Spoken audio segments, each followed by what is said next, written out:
ഞാൻ അതിലേക്ക് പ്രവേശിക്കുകയാണ്. എബ്രായ ലേഖനം 6-ാം അധ്യായത്തിലേക്ക് നമുക്കൊന്ന് പോകാം. അതിന്റെ 10-ാമത്തെ വാക്യം. Hebrew chapter 6 verse 10.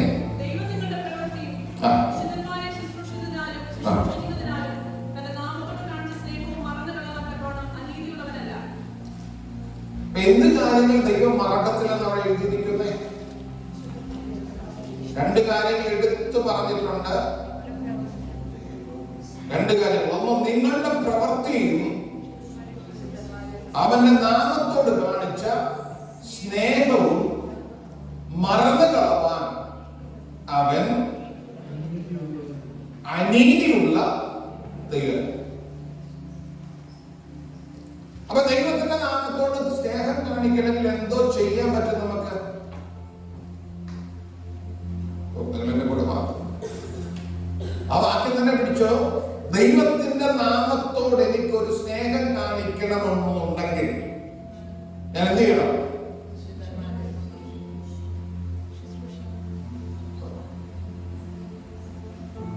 പാസ്റ്റർ ഇടയ്ക്കിടയ്ക്ക് വിളിച്ചു വല്ലോക നിങ്ങൾ എന്റെ കൂടെ ഒന്നുമാണ്.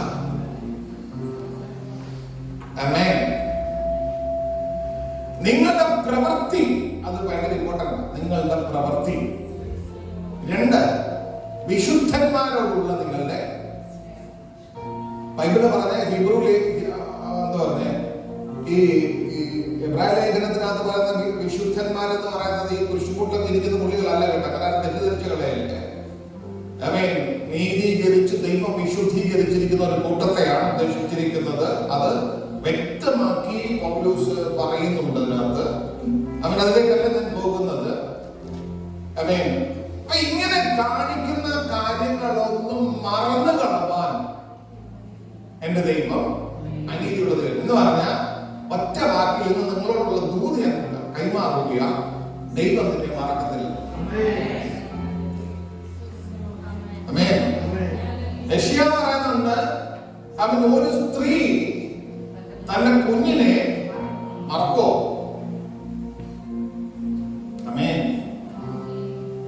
ഒരു സ്ത്രീ തന്റെ കുഞ്ഞിനെ മറക്കുമോ? അവർ മറന്നാലും.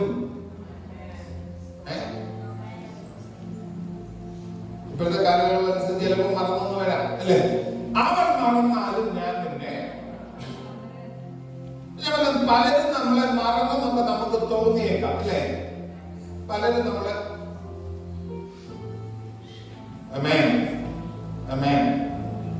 പാസ്റ്ററോടൊക്കെ ബായി പറഞ്ഞൊക്കെ പോകുമ്പോ ഓരോരുത്തരൊക്കെ എന്തുമാത്രം കാര്യങ്ങളൊക്കെ പ്രവർത്തിച്ചാൽ എത്രയോ പേര് നമ്മളെ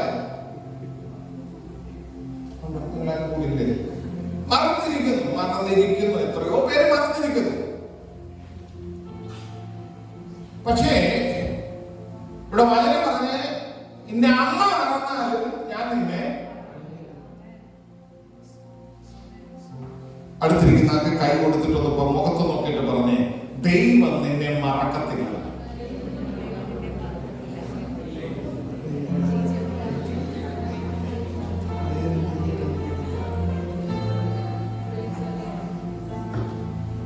ഈ ചില വാക്യങ്ങൾ വായിച്ചു പോയത് നിങ്ങൾക്ക് എന്റെ കൂടെ വരാൻ പറ്റുമെന്ന് എനിക്ക് തോന്നുന്നു.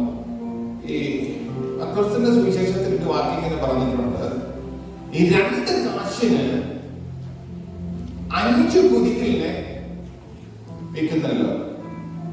മർക്കോസിന്റെ സുവിശേഷം എടുത്തേ, അല്ല ലൂക്കോസിന്റെ സുവിശേഷം 12-ാം അധ്യായം. ലൂക്കോസിന്റെ സുവിശേഷം 12-ാം അധ്യായം 6 വാക്യങ്ങൾ വായിച്ചു.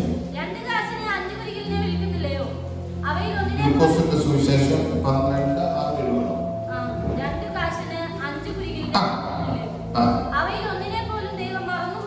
ഒന്ന് ശ്രദ്ധിച്ചേ. നമുക്കാർക്ക് 2 കാശിന് വലിയ കാര്യമൊന്നും അല്ലെന്ന് തോന്നിപ്പോ അല്ലെ? 2 കാശിന് അപ്പൊ ഒരു കുരിയന്റെ വില എത്ര? 2 പൗണ്ടെന്ന് കൂട്ടിക്കോ. 2 പൗണ്ടിന് 5 കുരിയിലെ വിൽക്കും.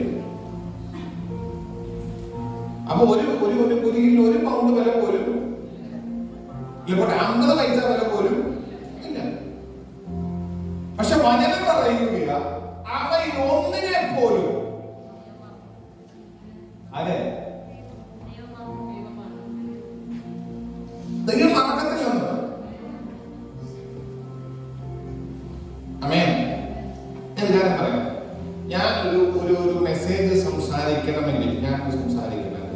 എന്നോട് ഇടപെടാൻ അതിന് മെസ്സേജ് സംസാരിക്കത്തില്ല. അത് ഇടപെടുകയാണെങ്കിൽ നിശ്ചയം ഇന്ന് ഇവിടെ വന്നതിനകത്തിൽ 2 പേരെങ്കിലും ഈ ദൂതരുടെ ഉപകാരം ഉണ്ടാവണം. ഇല്ലാതെ ഈ മെസ്സേജ് എന്നോട് ദൈവം ഇടപെടത്തില്ല. അപ്പം ഇതിനകത്ത് ചിലരെ ഉറപ്പിക്കാൻ ദൈവം ഉദ്ദേശിച്ചിട്ടുണ്ട്. മറ്റാരും പറഞ്ഞാലും നിന്നെ ദൈവം മറക്കത്തില്ല. അപ്പൊ ആ വാക്യത്തിന്റെ അടുത്ത വാക്യം ഒന്ന് വായിച്ചാല്, നിങ്ങളുടെ തലയിലെ മുടി പോലും എല്ലാം എണ്ണിയിരിക്കുന്നു, ആകയാൽ ഭയപ്പെടേണ്ട, ഏറിയ കുയിലിനേക്കാളും നിങ്ങൾ വിശേഷതയുള്ളവർ. തലയിലെ മുടി മുഴുവൻ എണ്ണിയിരിക്കുന്നെന്ന് താഴെപ്പോക്ക് അറിയാമെന്നല്ല പറഞ്ഞേ. നിന്റെ തലയിലെ മുടി മുഴുവൻ എണ്ണിയിരിക്കുന്നു, ഏറിയ കുയിലിനേക്കാൾ നിങ്ങൾ എന്ന് പറഞ്ഞാൽ 50 പൈസ വിലയില്ലാത്ത ഒരു കുരികിലിനെ ദൈവം മറക്കുന്നില്ലെങ്കിൽ, ആമേൻ, ഈ പകൽ കർത്താവിന് നിനക്ക് കൈമാറാനുള്ള ദൂതാണ്, നിന്നെ ദൈവം മറക്കില്ല. ആമേൻ, പ്രൈസ് ഗോഡ്, ഹല്ലേലൂയ. എനിക്കറിയത്തില്ല, എന്റെ അകത്ത് ഭയങ്കരമായിട്ട് നമ്മൾ പലതൊക്കെ മറന്നു പോകും. എന്റെ കൂട്ട് മറവിയുള്ള ഒരാൾ വരെ ഉണ്ടെന്ന് എനിക്ക് തോന്നില്ല. അത്രയ്ക്ക് മറവിയ പല കാര്യങ്ങളും മറന്നു പോകും.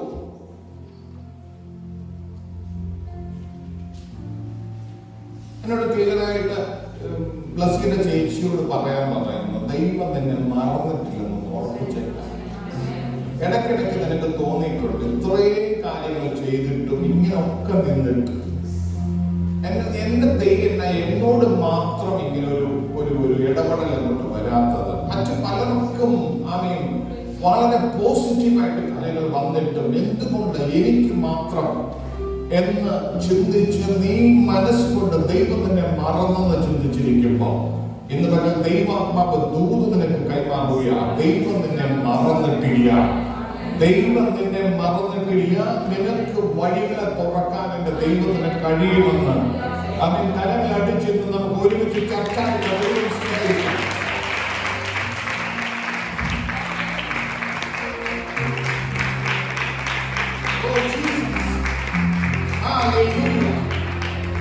ദൈവത്തിന്റെ കൃപ, ദൈവത്തിന്റെ കൃപ, ദൈവത്തിന്റെ നിശ്ചയമായിട്ട് നിന്റെ ഉള്ളിന്റെ ഉള്ളിൽ ദൈവത്തിന്റെ ആത്മാവ് തൊട്ടുകൊണ്ടിരിക്കുക.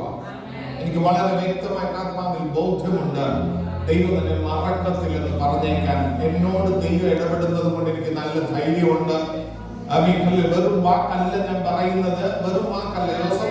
യോസഫ് പാനപാത്രവാഹനോട് പറഞ്ഞു വിട്ടു, നീ അവിടെ ചെല്ലുമ്പോ രാജാവിന്റെ അടുത്ത് ചെല്ലുമ്പോ നിനക്ക് നല്ലൊരു പോസ്റ്റ് ഒക്കെ ആകും. അങ്ങനെയാണ് സ്വപ്നം ഞാൻ കാണുന്നത്. ഞാൻ അങ്ങനെ വിവരിച്ച് അതെല്ലാം വ്യാഖ്യാനിച്ചു കൊടുത്തപ്പോ യോസഫ് വിചാരിച്ചു ഇവൻ അങ്ങ് ചെല്ലുമ്പോ എന്നെ ഓർക്കുമായിരിക്കും. അല്ലെ, 2 പേരോടും സ്വപ്നം പറഞ്ഞു. ഒരുത്തിനെ തൂക്കിക്കളയുമെന്നും പറഞ്ഞു, മറ്റൊരുത്തിനെ യഥാസ്ഥാനപ്പെടുത്തുമെന്നും പറഞ്ഞു. അപ്പോ യഥാസ്ഥാനപ്പെടുത്തുമെന്ന് പറഞ്ഞവൻ അവിടെ ചെന്ന് അവന്റെ പോസ്റ്റിലാകുമെങ്കിലും ഞാൻ പലതും ചിന്തിച്ചു നോക്കിയിട്ടുണ്ട്. അവൻ ആ പോസ്റ്റിൽ വന്നപ്പോഴെങ്കിലും അവനോട് ദൂത് പറഞ്ഞവനെ ഓർക്കണ്ടായോ? പലപ്പോഴും കണ്ടിട്ടുള്ള ഒരു കാര്യം, ദൂത് പറയുന്നവരെ പിന്നെ ആരും ഓർക്കാറില്ല. പക്ഷെ ഒരു കാര്യം, ദൂത് പറഞ്ഞത് ദൈവത്തിൽ നിന്നാണെങ്കിൽ അവൻ അതിനെ നിലത്തി ഉണ്ടാക്കുമെന്ന് നിങ്ങൾക്ക് വിശ്വസിക്കാൻ നിനക്ക് കഴിയുമോ? നിന്നോട് ഇടപെട്ടത് ദൈവമാണെന്ന് എനിക്ക് ബോധ്യമുണ്ടെങ്കിൽ, നിന്റെ വിഷയത്തിന് മേൽ സ്പർശിക്കുന്നത് അവൻ ദൈവമാണെന്ന് എനിക്ക് ബോധ്യമുണ്ടെങ്കിൽ, അവൻ പലരും നിന്നെ മറന്നു പോയേക്കാം. പക്ഷെ അവർ ഓർക്കേണ്ട സമയത്ത് ഓർത്താൽ ഈ പറയുന്ന പാനപാത്രവാഹകൻ തന്നെ ഇവനെ ഓർത്തു. പക്ഷേ എപ്പോഴെന്നറിയോ? അതെന്റെ റൈറ്റ് ടൈം വന്നപ്പോഴാണ്. ഒരു ദിവസം നേരത്തെ ഓർക്കത്തില്ലെന്നേ. ഒരു ദിവസം നേരത്തെ ഓർക്കത്തില്ല, ഒരു ദിവസം നേരത്തെ ഓർക്കില്ല. ദൈവത്തിന്റെ സമയത്ത് അവൻ നിന്നെ ഓർക്കേണ്ടവരൊക്കെ ഓർത്തിരിക്കും, നിന്നോട് ഇടപെടേണ്ടവരൊക്കെ ഇടപെട്ടിരിക്കും. അവൻ നീ മറക്കരുത്. അവൻ ഇതുവരെ അവൻ വചനം വളരെ വ്യക്തമായിട്ട് പറഞ്ഞിട്ടുണ്ട്. നിങ്ങൾ മറക്കാതിരിക്കാൻ ഒരു കാര്യം, ദൈവം ചെയ്ത ഉപകാരങ്ങൾ ഒരിക്കലും മറക്കരുത്, ഒരിക്കലും മറക്കരുത്, മറക്കരുത്, മറക്കരുത്. ആമേൻ, ഹല്ലേലൂയ. പക്ഷേ ഞാൻ യോസഫിന്റെ ചരിത്രത്തിൽ പലപ്പോഴും ശ്രദ്ധിച്ചു നോക്കിയിട്ടുണ്ട്. യോസഫ് ഹല്ലേലൂയ 2 പേരോട് അവൻ കിടക്കുന്ന കണ്ടീഷൻ നമുക്ക് മനസ്സിലാക്കുമല്ലോ. രണ്ടുപേരോട് ദൂത് പറഞ്ഞ്, രണ്ടുപേരോട് ആ സ്വപ്നം വ്യാഖ്യാനിച്ചു കൊടുത്ത്. ഒരുത്തന് ന്യായവിധി വരുന്ന ദൂത് വന്നിട്ടും അദ്ദേഹം പോളിഷ് ചെയ്യാനൊന്നുമില്ല, ഉള്ളതുപോലെ തന്നെ അവനോട് പറഞ്ഞതാണ്. ആമേൻ, ഹല്ലേലൂയ. അവൻ രക്ഷപ്പെട്ടിരുന്നെങ്കിൽ അവൻ ഓർത്തില്ലെന്ന് പറഞ്ഞ് നമുക്ക് മനസ്സിലാക്കാം. ആമേൻ. പക്ഷെ നല്ല ദൂത് പറഞ്ഞവൻ ആമേൻ അവൻ ഓർത്തില്ല.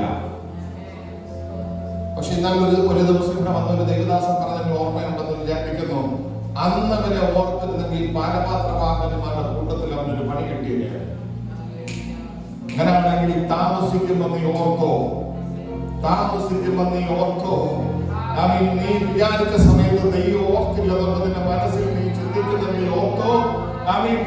ദൈവത്തിന്റെ സമയത്താണെങ്കിൽ അതിൻ്റെതായിട്ടുള്ള നിലവാരത്തിലുള്ള ദൈവിക ക്രമീകരണമായിരിക്കും. കാരണം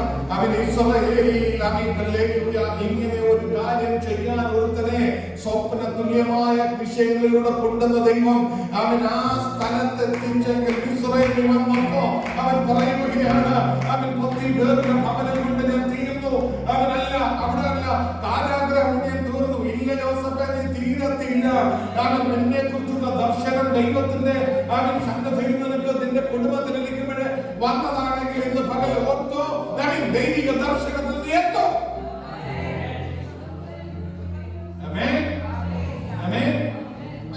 ശരിക്കും നമ്മളൊന്ന് ശ്രദ്ധിച്ചു നോക്കിയേ. അവൻ എത്തേണ്ട പോസ്റ്റിൽ എത്തണമെങ്കിൽ ഒരു ദിവസം കൊണ്ടും 2 ദിവസം കൊണ്ടും ഒന്നും ഈ കാര്യങ്ങൾ ചെയ്താൽ അവൻ അവിടെ എത്തത്തില്ല. പക്ഷെ അതല്ല റൈറ്റ് ടൈമിൽ.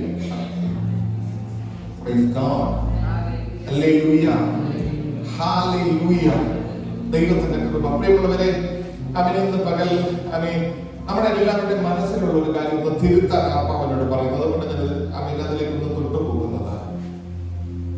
കുരികിന്റെ ദൈവം ഓർക്കുമെന്ന് ഞാൻ പറഞ്ഞു.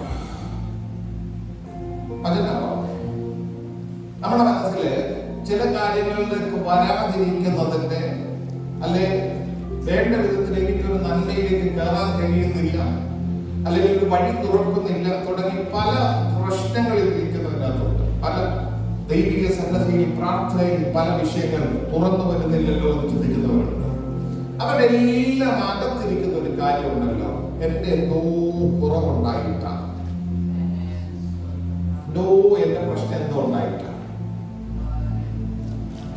കുറവുണ്ടെങ്കിൽ നിശ്ചയമായിട്ടും ദൈവസന്നിധിയിൽ ക്രമീകരിക്കേണ്ട കാര്യം തന്നെയാണ്. അതെല്ലാം തന്നെ ഞാൻ കുഞ്ഞായിട്ടല്ല ഞാൻ കാണുന്നത്. പക്ഷെ ഈ കുറവായിരിക്കത്തില്ല. നിങ്ങൾ ശ്രദ്ധിച്ചു, യോസഫ് എത്ര മിടുക്കനായിട്ട് നിന്ന അല്ലെ, എത്ര മിടുക്കനായിട്ട് ഒന്നിപ്പേരുടെ വേണ്ടി അഡ്ജസ്റ്റ് ചെയ്ത് ജീവിക്കാൻ അങ്ങനൊന്നും നിൽക്കാതെ അവന്റെ മുമ്പിൽ അവന്റെ അകത്ത് കിട്ടിയ ദൈവിക ദർശനത്തിനും ദൈവവുമായിട്ടുള്ള ബന്ധത്തിനും വളരെ സ്ട്രോങ് ആയിട്ട് നിന്നവനാണ്. പക്ഷെ എന്തുകൊണ്ടോ താമസിക്കുന്നു എന്ന് പറഞ്ഞ പോലെ നമ്മുടെ ജീവിതത്തിൽ ഈ കുഴപ്പങ്ങളൊന്നും അല്ല ഇതിന്റെ കാരണം, തെറ്റിന് വല്ല കാരണം. ദൈവത്തിനൊരു പരിപാടിയുണ്ട്. എന്നോട് അങ്ങനെ ആത്മാവല്ല, ദൈവത്തിനൊരു ഉദ്ദേശമുണ്ട്. ആ ഉദ്ദേശത്തിനകത്തേക്ക് നമ്മളെ അതിനകത്ത് നമ്മളൊന്നും പണിതെടുക്കുന്നുണ്ട്. ഇല്ലെന്ന് ഞാൻ പറയത്തില്ല, പണിതെടുക്കുന്നുണ്ട്. എന്താന്ന് വെച്ചാൽ നമ്മൾ ദൈവസന്നിധിയിൽ ഒന്ന് സ്ട്രോങ് ആകാൻ വേണ്ടി മാത്രം. അതല്ലാതെ ദൈവം പണിതെടുക്കുക തന്നെ അവൻ കുറെ കഷ്ടത്തിലൂടെ ബുദ്ധിമുട്ടിലൂടെ അതിനകത്ത് തന്നെ അങ്ങനെയല്ല ഞാൻ പറയുന്നത്. നമ്മൾ ദൈവമായിട്ടുള്ള ബന്ധത്തിൽ ഒന്ന് സ്ട്രോങ് ആയി വരാൻ വേണ്ടി നമ്മുടെ ജീവിതത്തിൽ ചില കാര്യങ്ങളൊക്കെ അനുഭവത്തിലുള്ള കൊണ്ടെടുക്കണം ഞാൻ പറയത്തില്ല. പക്ഷെ അത് നമ്മുടെ ആത്യന്തികമായിട്ട് നമ്മളെ കുറിച്ചുള്ള ദൈവിക പദ്ധതിയിലേക്ക് നമ്മൾ എത്തുക. ഈ ഭൂമി എത്ര കാലം കൊണ്ട് നമുക്കറിയത്തില്ല, ഇവിടെ എത്ര കാലം ഇവിടെ വാസമുണ്ട് നമുക്കറിയില്ല. യുദ്ധത്തിലും പ്രശ്നങ്ങളും ഒക്കെ വളരെ സ്ട്രോങ് ആയിട്ട് കൂടി വരുമ്പോ നമ്മുടെ മുമ്പിൽ എത്ര കാലം കൊണ്ട് നമുക്കറിയില്ല. പക്ഷെ ഒരു കാര്യം ഞാൻ പറയാം, നിന്നെ മറക്കത്തില്ലെന്ന് എന്റെ ദൈവം പറഞ്ഞിട്ടുണ്ടെങ്കിൽ ഉറപ്പായിട്ട് പറയുകയാണ്. അവൻ മധ്യാകാശത്തിൽ അവൻ വരുമ്പോ എടുക്കപ്പെടുന്ന കൂട്ടത്തിൽ നിന്നെ മറന്നു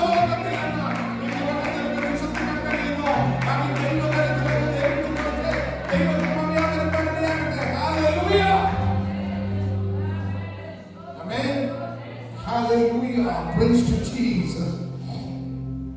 Amen. Hallelujah. Praise the Lord.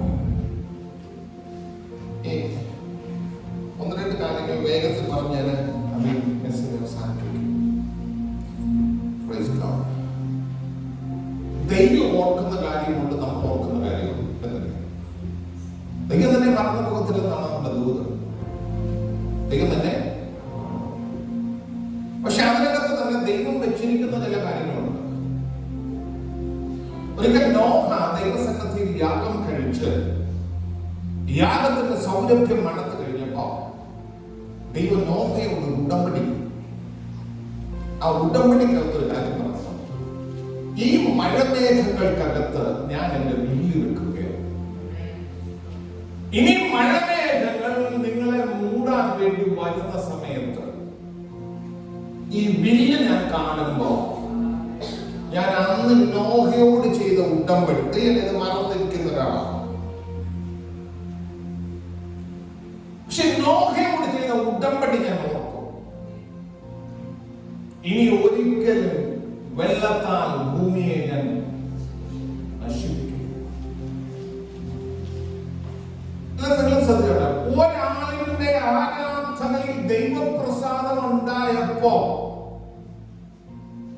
ആ വ്യക്തിയോട് മാത്രമല്ല, അവന്റെ തലമുറയോട് മാത്രമല്ല, ഭൂമി ഉള്ള കാലത്തോളം നിലനിൽക്കുന്ന ഒരു ഉടമ്പടി അവിടെ വെളിപ്പെട്ടുവെങ്കിൽ ആ ഉടമ്പടി ഓർക്കാൻ വേണ്ടി ഒരു വില്ല് വെച്ച് ദൈവത്തിനെ ഉറപ്പിച്ചുവെങ്കിൽ, ഈ പകൽ ഞാൻ ഒരു കാര്യം ഉറപ്പായിട്ട് പറയുകയാ, ഈ ദൂത് ഞാൻ കൈമാറുമ്പോ ഇന്ന് പകൽ ചിലരുടെ മേലുള്ള ദൈവിക ഉടമ്പടി വെളിപ്പെടുന്ന പകലായി ഇന്ന് തലമുറയോടുള്ള ദൈവിക ഉടമ്പടി നിന്നിലൂടെ വെളിപ്പെടുന്നതാ. ഇന്നത്തെ ആരാധനയുടെ നടുവിൽ ശക്തമായി ദൈവാത്മാവ് ഇടപെടുമ്പോ വിശ്വസിക്കാൻ തയ്യാറായിട്ടോ, നിനക്ക് വേണ്ടി ഇടപെടുന്നത് ദൈവമുണ്ട്.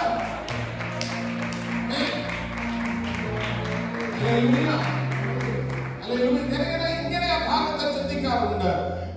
വീണ്ടും ഒരിക്കൽ മഴമേഘങ്ങളെല്ലാം കൂടെ കയറി വന്നപ്പോ നോഹയുടെ മനസ്സോടിപ്പോയത് ഒരിക്കൽ നശിപ്പിക്കപ്പെട്ട ഭൂമിയുടെ അന്തരീക്ഷത്തിലേക്കാണ്. തലമുറകൾ കുറേയായി ഭൂമിയിൽ അവർ പരന്നുകൊണ്ടിരിക്കുമ്പോ മഴമേഘങ്ങൾ കയറി വന്നപ്പോ അവന്റെ മനസ്സ് പറഞ്ഞു, ഇന്നലകളിൽ ഞങ്ങൾക്ക് നേരെ ആഞ്ഞടിച്ച വിഷയം, ഇന്നലകളിൽ ഞങ്ങൾക്ക് നേരെ പൊങ്ങി വന്ന വിഷയം വീണ്ടും കടന്നു വരിക, വീണ്ടും പ്രശ്നമായി വരിക. എന്ത് ചെയ്യണമെന്നറിയാതെ നോക്കി നിൽക്കുമ്പോ മഴമേഘങ്ങളെ നോക്കി നിൽക്കുമ്പോ നോക്ക കണ്ടു, അതിന്റെ നടുവിൽ ഒരു വിളി വരുന്നു. അപ്പൊ അവനൊരു കാര്യം മനസ്സിലായി. അവന് ഓർത്തു, ഇന്നലെ ദൈവം എന്നോട് ചെയ്ത ഒരു ഉടമ്പടിയുണ്ട്. ഒരിക്കലും മഴമേഘങ്ങൾ കയറി വന്നാൽ, ഈ പ്രശ്നങ്ങൾ കയറി വന്നാൽ ഇന്നലെ ഞാൻ നടിക്കാതെ വരത്തില്ല. ദൈവമാണ് ഉടമ്പടി ചെയ്തത്, ദൈവമാണ് നിയമം ചെയ്തത്.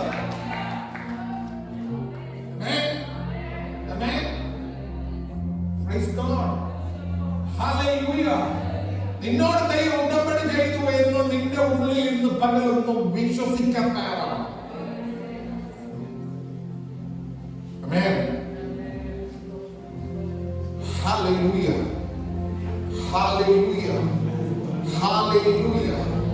ദൈവത്തിന്റെ കൃപ, ദൈവത്തിന്റെ കൃപ.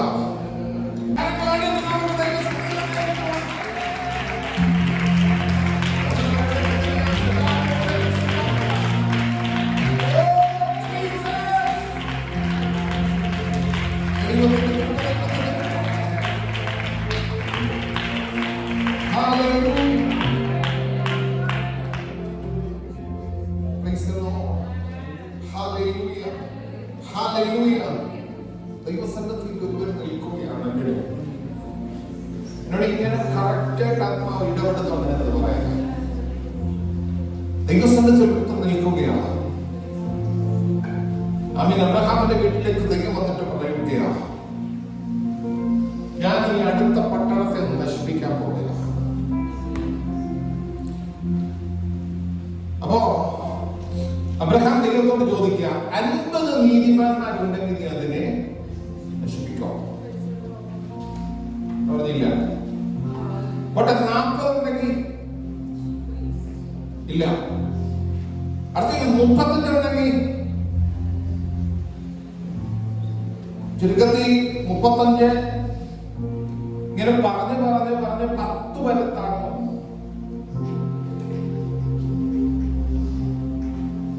10 വരെ താഴ്ന്നു. എന്നാ അബ്രഹാം പറയുന്ന ഒരു കാര്യമുണ്ട്. എന്റെ സമീപത്ത് എന്തെങ്കിലും നടക്കണമെങ്കിൽ അതിന് മുമ്പ് ദൈവം എന്നോട് ഇടപെടാറുണ്ട്.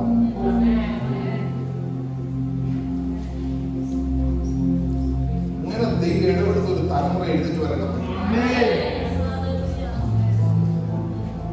ദൈവം അടുത്ത് ചെയ്യാൻ പോകുന്നതിനെ കുറിച്ച് കൈമാറ്റം ചെയ്യുന്ന ദൂത് കൈമാറുന്ന ഒരു തലമുറ എഴുതേക്കട്ടെ.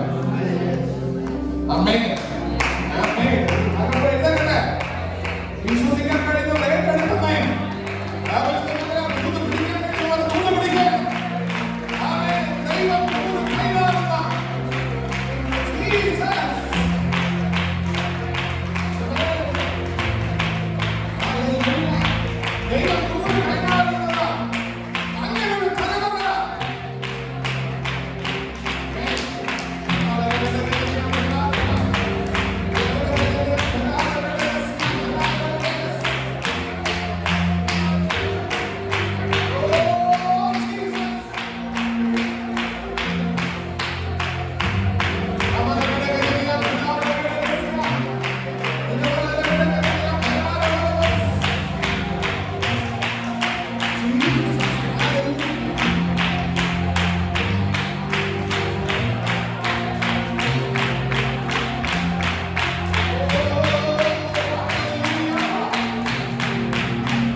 ദൈവം കൈമാറുന്ന ദൈവിക ദൂത് കൈമാറാൻ ഒരു തലമുറ ഈ പട്ടണത്തിൽ ഒരു തലമുറ വരട്ടെ. ദൈവിക ദൂത് കൈമാറ്റം എന്നൊരു തലമുറ ഈ പട്ടണത്തിൽ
ലോകത്തിനെ വിടുവിച്ചത്.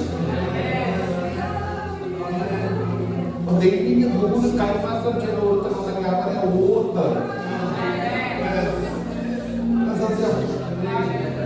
അബ്രഹാം ഒരിക്കലും ദൈവസ്ഥലത്ത് ലോകത്തിനെ വിടുവിക്കണമെന്ന് ദൈവത്തോട് പറഞ്ഞില്ല.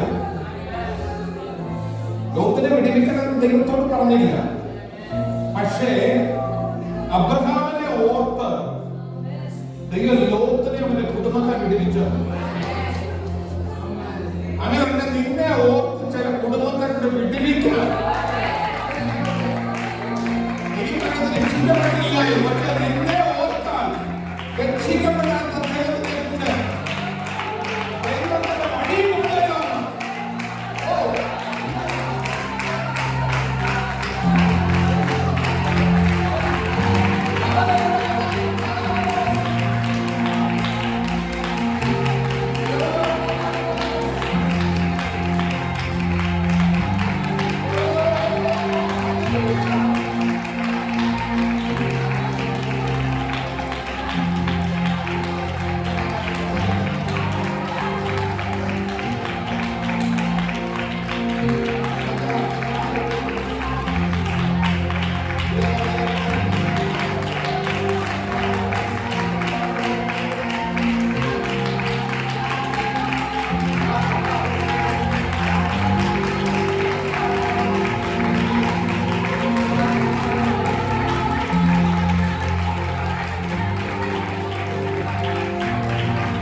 ദൈവം ലോത്തിനെ പണ്ട് പിണങ്ങി അവർ തമ്മിൽ പോയെന്നാണ്. അവര് തമ്മിൽ പിണങ്ങിയില്ലേലും ഇടയന്മാർ തമ്മിൽ പിണങ്ങി രണ്ടായിട്ട് തിരിഞ്ഞൊക്കെ പോയതാണ്. പക്ഷെ ഒരു പ്രശ്നം വന്നപ്പോഴത്തേക്കുണ്ടല്ലോ, ഇതൊന്നും മുഖതാവിലെടുത്തില്ല, ഇതൊന്നും അവിടെ വിഷയമായില്ല. അബ്രഹാം ദൈവത്തിന്റെ സഭയിൽ മധ്യസ്ഥനായിട്ട് നിൽക്കുമ്പോ അബ്രഹാമിനുള്ള ദൈവിക ഇടപെടല്ല. അവൻ ഇങ്ങനെ പട്ടണത്തെ നശിപ്പിക്കും. അവൻ ചോദിച്ചതിന്റെ അവൻ ഇടയ്ക്ക് ലോത്തിനെ അവൻ ചോദിച്ചില്ല.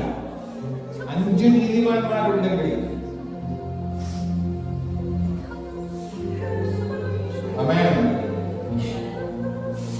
പക്ഷെ ചോദിച്ചുകൊണ്ടിരുന്നപ്പോൾ തമ്പുരാൻ അറിയാവുന്ന ആർക്കു വേണ്ടി ചോദിക്കുന്നത്. എന്റെ സഹോദരങ്ങൾക്ക് വേണ്ടി നിനക്ക് ഇടിവിൽ നിൽക്കാൻ കഴിയുന്നു. എന്നെ മറന്ന് ദൈവം അപ്പുറത്ത് പോകത്തില്ല. എന്റെ സഹോദരങ്ങൾക്ക് വേണ്ടി ഇടിവിൽ നിൽക്കുന്നെങ്കിൽ അവൻ നിന്നോട് ദൈവം ഇടപെടൽ മാറത്തില്ലെന്ന് എന്നെ ഓർമ്മ അവൻ ദൈവം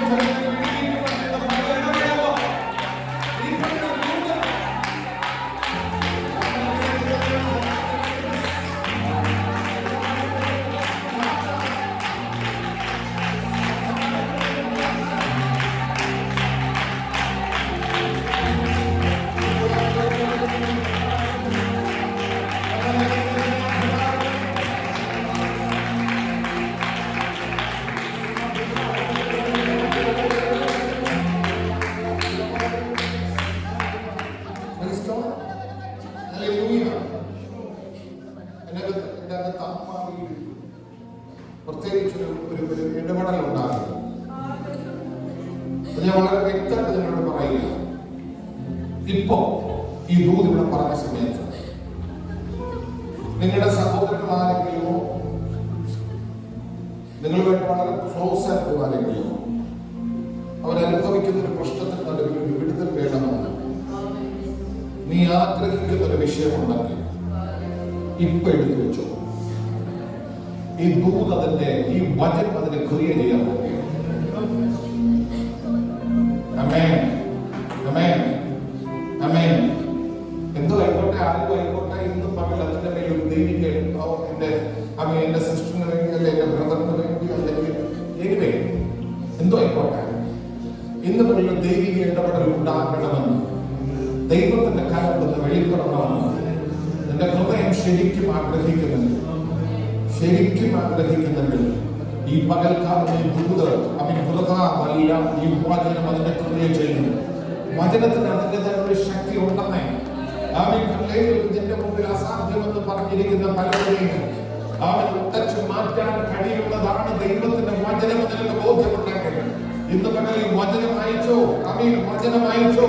ഈ പകൽക്കാലം ആ വചനം ചിലതിനെ സൗഖ്യമാക്കാം, ഈ വചനം ചിലതിനെ വിടുവിക്കാം, ചില നമ്മൾ വഴികൾ തുറക്കും, ചില പദ്ധതികൾ വെളിപ്പെടും. ഇന്ന് പകൽ വിശ്വസിക്കുക. ദൈവത്തിന്റെ കൃപ, ദൈവത്തിന്റെ കൃപ, ദൈവത്തിന്റെ കൃപ, ദൈവത്തിന്റെ കൃപ, ദൈവത്തിന്റെ കൃപ, ദൈവത്തിന്റെ കൃപ, ദൈവത്തിന്റെ കൃപ.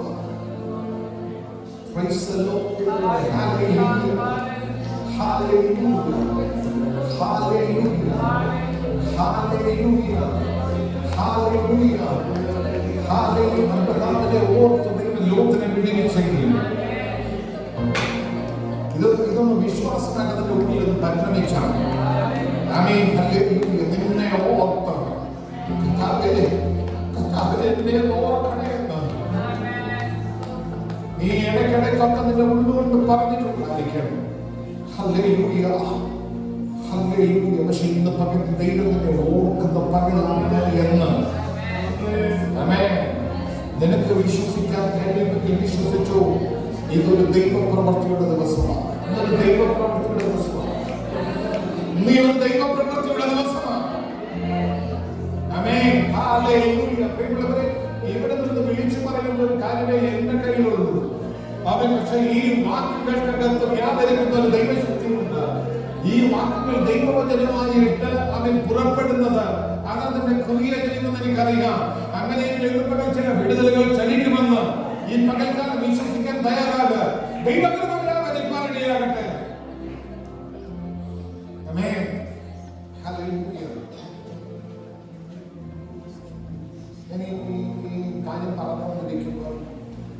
എനിക്കറിയില്ല സത്യം എന്തോ ചിന്തിക്കുന്നത് എനിക്കറിയത്തില്ല. നിന്റെ ഒരു ദൈവസാന്നിധ്യം വന്ന് എനിക്ക് കാണാൻ ഐ ഫീൽ സംതിങ്. അതൊരു വിടുതലായിട്ട് ഭവിക്കണം. ആമേൻ ആമേൻ ആമേൻ എന്ന് പറയുന്നത് വിശ്വസിക്കുക. Praise to Jesus. Hallelujah. ആമേൻ. പ്രിയമുള്ളവരെ, ദൂത് മറക്കല്ലേ. ദൈവം നിന്നെ ഓർത്തിരിക്കും. ഓർക്കുന്ന ദൈവം, ഓർക്കുന്ന ദൈവം, ഓർക്കുന്ന ദൈവം. ആരൊക്കെ മറന്നാലും, എത്ര വാക്ക് പറഞ്ഞവരൊക്കെ മാറിപ്പോയാലും, എത്ര പറഞ്ഞവരൊക്കെ മാറിപ്പോയാലും, ആരൊക്കെ മാറിപ്പോയാലും, പറഞ്ഞതും ചെയ്തതൊന്നും ആരും ഒപ്പം നിൽക്കത്തില്ല. എല്ലാവരും മാറിപ്പോയിരിക്കാം. പക്ഷെ എന്റെ ദൈവം മാറത്തില്ല, അവൻ മറക്കത്തില്ല.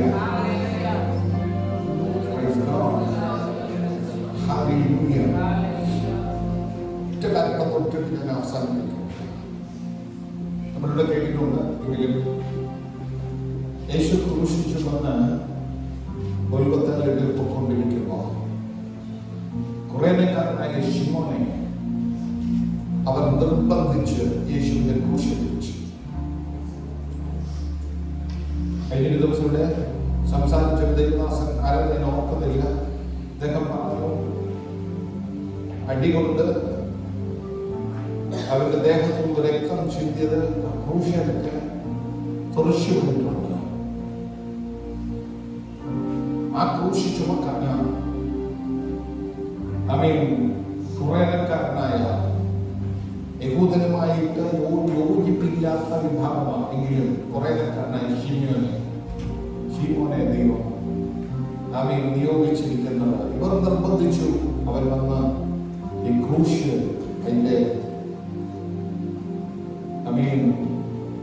ഭാരം അവന്റെ തോളിൽ വെച്ച് അവൻ ഏറ്റെടുത്തപ്പോ അതിന്റെ മേൽ തെറിച്ചിരുന്ന രക്തത്തുള്ളികൾ അവന്റെ ഉടുപ്പയിലും അവന്റെ ശരീരത്തിലും വീണു. ആമേൻ. കുറേനക്കാരനായ ശിമോനെ കുറിച്ച് പറയുമ്പോൾ അവനെ ക്രൂശിച്ചു കൊണ്ടാൻ നിർബന്ധിച്ചു. ആമേൻ. Praise the Lord. Hallelujah. അതിന് വാക്യമുണ്ട്. അലക്സാണ്ടറുടെയും റൂഫസിന്റെയും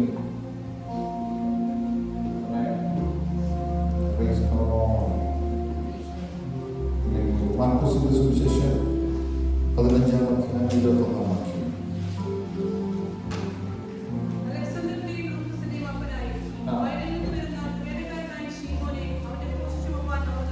വയലിൽ നിന്ന് വരിക, ക്ഷീണിച്ചൊക്കെ വരുന്നത്, പക്ഷേ ക്രൂശ് ചുമപ്പാൻ അവർ നിർബന്ധിച്ചു. ക്രൂശ് കൈമാറി. അങ്ങനെ ക്രൂശിന്റെ ഭാരമുള്ള ഭാഗം തോളിൽ പിടിച്ച് പോകുമ്പോൾ അവന്റെ ഉടുപ്പേര് വരുന്നു. അല്ലെങ്കിൽ അവന്റെ ശരീരത്തിൽ അവൻ വയലിൽ നിന്ന് ഉടുപ്പിടില്ല, ശരീരത്തിൽ അവന്റെ രക്തത്തുള്ളികൾ അവൻ വീണു. പൗലോസ് റോമർക്ക് ലേഖനം എഴുതുമ്പോൾ അതിനകത്ത് ഇങ്ങനെ വിളിച്ചു പറഞ്ഞത്, കർത്താവിൽ പ്രസിദ്ധനായ ആരും പ്രസിദ്ധനായ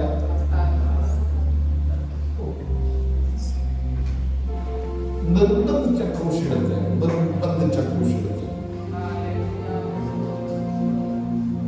അന്നേരം പടയാളികൾ നിൽക്കുമ്പോൾ അവര് റോമലേഖനം 16:13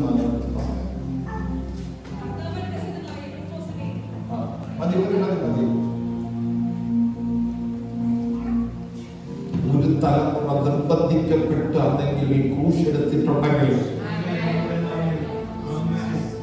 അതിന്റെ അടുത്ത തലമുറ അതിനെക്കുറിച്ച് ഒത്തിരി ഒന്നും പറയാനില്ലെങ്കിൽ ഒരു വാക്ക് മാത്രം പറയാൻ നിർത്തുകയാണ്. കർത്താവിൽ പ്രസിദ്ധനായ ഈ ഗ്രൂപ്പിനോട് യോജിക്കാൻ പോലും പറ്റാത്ത വിഭാഗമാണ്. പക്ഷെ പൗലോസ് പറയുകയാണ്, കർത്താവിൽ പ്രസിദ്ധനായ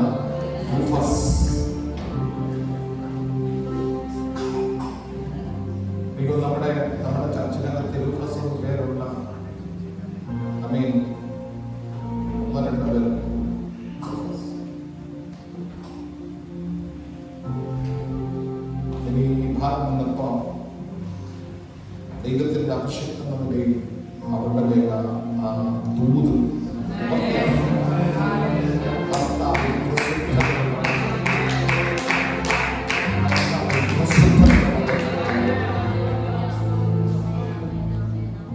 ഒരു തലമുറ നിർബന്ധിക്കപ്പെട്ട് ക്രൂശെടുത്തപ്പോൾ അടുത്ത തലമുറ ദൈവത്തിൽ പ്രസിദ്ധനായത് വേണ്ടി കരയേണ്ട വന്നില്ല. അമ്മയ്ക്ക് വാക്ക് പറഞ്ഞ് നമ്മുടെ വിടില്ല. കരയേണ്ട വന്നില്ല. ആമേൻ. ഒത്തിരി പ്രാർത്ഥിക്കേണ്ട വന്നില്ല. അവൻ കർത്താവിൽ പ്രസിദ്ധനായി. പറയുന്നത് നീ ചെയ്യുന്നത് മരണകരമായ അനീതിയുള്ള ദൈവമല്ല എന്ന് പറയുമ്പോൾ നീ ചെയ്യുന്നതിന് നിന്റെ തലമുറയ്ക്ക് കണക്കെടുക്കുന്നില്ല. നെഗറ്റീവായിട്ടുള്ള ഞാൻ പറയുന്നത് നീ ചെയ്യുന്നതിന്റെ നന്മകൾ മുഴുവൻ അവരുടെ മേൽ വന്ന് ഇറങ്ങണം.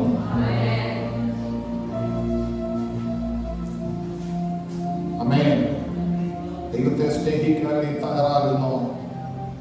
വചനം പറയുന്നു, എന്നെ സ്നേഹിക്കുന്നവരുടെ കൽപ്പനകൾ. ദൈവത്തെ സ്നേഹിക്കാൻ നീ തയ്യാറാണോ? ദൈവത്തോട് ചേർന്ന് നടക്കാൻ കണ്ണുകൾ അടയ്ക്കണം.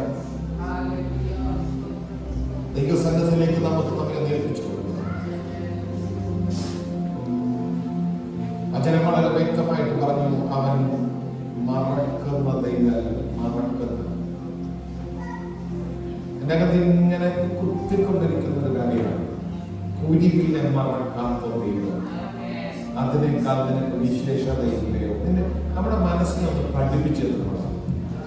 നമ്മുടെ മനസ്സിനോട് ഞാൻ എന്തിനാണ് ഈ ഭൂമിയിലേക്ക് ജീവിക്കുന്നത്, എന്റെ ജീവിതം എന്തായി, ഇങ്ങനെ എത്തിയില്ലല്ലോ എന്ന് ഇങ്ങനെ നിന്റെ ഉള്ളം ഇങ്ങനെ കിടന്ന് പ്രസവമുണ്ടോ?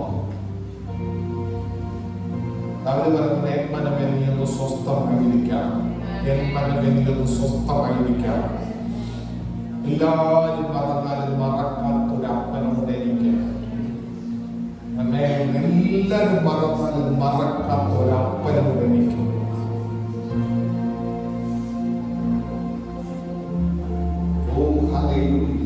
മറക്കാത്തൊരപ്പനുണ്ട് എനിക്ക്. Praise to Jesus. Praise God. Hallelujah. Hallelujah. നിങ്ങളവരെ ഒരുപാട് പ്രശ്നങ്ങളിലൂടെ ഞാൻ പോയിട്ടുണ്ട്. ഒത്തിരി അനുഭവങ്ങൾ ജീവിതത്തിലുണ്ട്. പക്ഷേ ഇന്ന് പലരും